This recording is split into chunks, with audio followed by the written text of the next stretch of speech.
The I'm going to begin first with the Mount Clef and the proposal to build homes. The reason why it has become and was such a huge issue and very controversial was because Mount Clef is a corridor, a wildlife corridor, one of the most significant wildlife corridors we have in all of Southern California.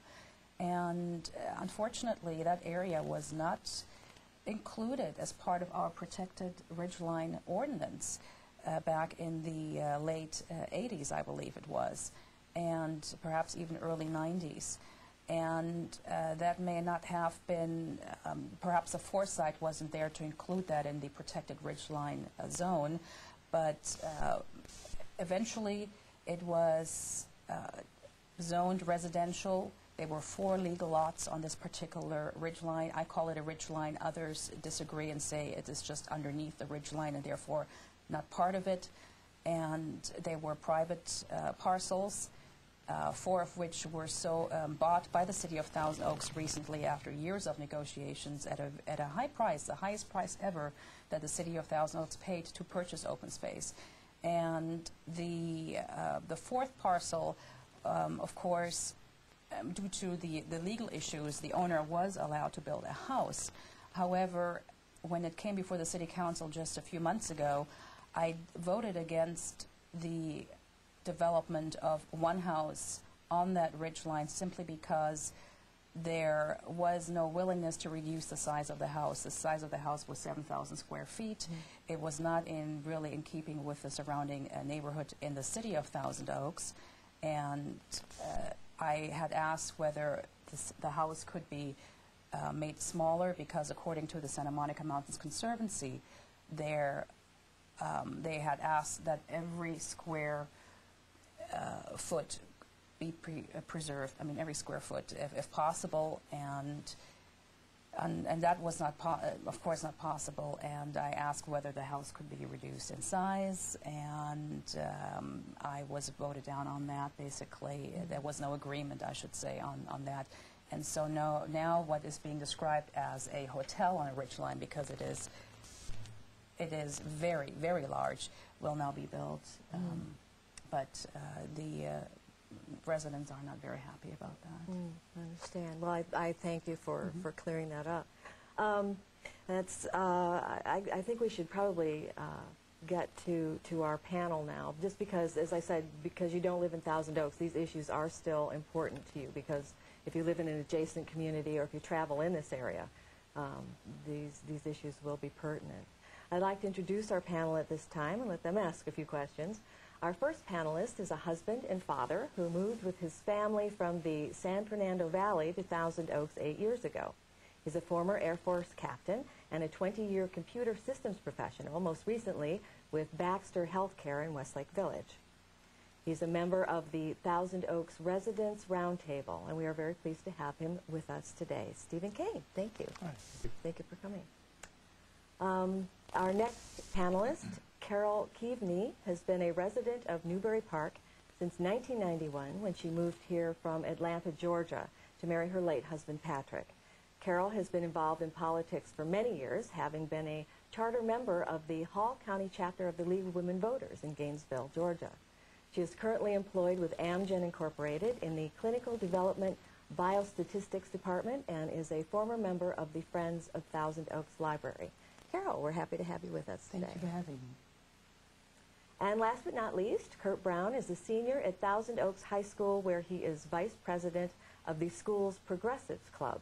He's an Eagle Scout and a student intern at the City Attorney's Office. It's really wonderful to see young people get involved in politics and take an interest in their government, especially at a high school level. Kurt, I wish you the best of luck with that, and thank you for joining us. Okay, Steve, would you like to get the ball rolling and ask your first question? Sure I would. First of all, congratulations on your re-election. Thank you. Now that you'll have a chance to lead Thousand Oaks or help lead Thousand Oaks for the next 4 years, what do you think are the biggest challenges facing Thousand Oaks, some of our opportunities, and what do you hope to accomplish in your next term? First, I would like to say that we have accomplished quite a few of the goals in the past few years. One of which, as I mentioned earlier, was the preservation of Two Winds Ranch. There have been the funding for the widening of the 23 freeway, for example. That is also a major accomplishment. And we are making progress in reaching some of our goals and objectives. The challenges, as I see them in the future, are for sure public transportation, because you can only widen the roads and highways so much, and then there comes a time when it's no longer possible. I think that this region, Thousand Oaks, and other Ventura County cities need to work with LA County, with our neighbors, to both the east and the west, in order to come up with a vision for a public transportation plan, because Los Angeles, for example, is expected to grow, the Los Angeles County, that is, expected to grow by another 8 million people in the next few decades, and Thousand Oaks will inevitably grow no matter what the general plan says, because the surrounding areas and cities will grow as well, and we need to have a public transportation plan in place. Absolutely. Carol, would you ask a question, Yes, please? yes. Thank you, Councilwoman De La Pena. Many of the people have expressed frustration with the precariousness of the building permit process, and especially when it concerns changes to personal residential property. A couple in Newberry Park, for example, have been waiting for more than 2 years to get a permit to build an addition to their home. Is there a way to solve the problems of the permit process so that it meets the needs of both the citizens and the officials and meets them fairly? One of the questions or complaints that we hear, of course, are, and from residents and communities, businesses as well, is that there is a delay with permits all the time. But I know that it doesn't really happen all the time, because problems with permitting are really the exception to the rule. For the most part, we receive very positive feedback for those who have actually encountered or been in contact with the planning department, whether they're businesses or residents, and have said how wonderful a job that the planners have done.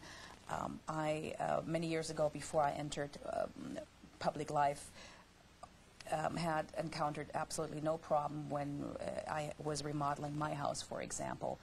And it all depends. I think that before we make it any easier to change the look of our neighborhood, perhaps, or the city, we want to make sure that that is done with a consensus of the community, because Thousand Oaks does have high standards, and which is one of the reasons why many people move here. Thousand Oaks is a very desirable place to live, and to me, waiting 6 months, a year or so for a building permit, I personally, yes, it may be frustrating, but I think that it does pay off in the end, because there are certain standards that you have to uphold, and standards which make Thousand Oaks a very special city. There are sometimes when they don't seem to be administered evenly, and some of the similar kinds of projects, it might be a go on one and then a no-go on the other. So is there a way to make those standards more evenly administered? Well, the standards should always apply the same. It depends on whether you have neighbors who are not agreeing with your project and may ask for administrative hearings, for example, because whenever you do a major remodel to your house, you always, the city planners put a little sign up to let the neighborhood know about any renovations that are going to be coming up. And then the residents have input. They can say, the neighbors, I should say, the immediate neighbors. And sometimes the immediate neighbor who will be directly impacted by this will ask for an administrative hearing, and that can delay the process by quite a bit. But I think it is very fair to allow your neighbor to have a say in what you are planning to do. But of course, as long as you comply with Thousand Oaks' standards and guidelines, architectural guidelines, it may be impossible for the neighbor to try to do anything about that. But neighborhood input is very, very important, and you do want to get along with your neighbor and not get them all upset. So maybe it might be a good idea to talk to your neighbor before. I highly recommend Yes. for homeowners Get to them talk on to their board. neighbors first to get them on board, yes. Definitely. Thank you very Thank much. you. Kurt? In reference to the Montclair properties that you were discussing earlier, are there any parcels of land that the city or Costco could purchase to avoid such an emotionally charged fiasco in the future?